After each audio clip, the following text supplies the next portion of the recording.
vážení absolventi. Pretože ste splnili podmienky na priznanie akademického titulu magister, z poverenia jeho spektability, dekana Fakulty masmediálnej komunikácie Univerzity svätého Cyrila a Metoda v Trnave, docenta inžiniera Jozefa Matúša, kandidáta vied mimoriadneho profesora, a so súhlasom jeho magnificencie v zastúpení rektora,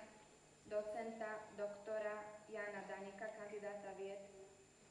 mám tu česť odovzdať vám diplomy Univerzity svätého Cyrila a Metoda v Trnave, potvrdzujúce ukončenie uceleného vysokoškolského štúdia a získanie odbornej kvalifikácie s akademickým titulom magister.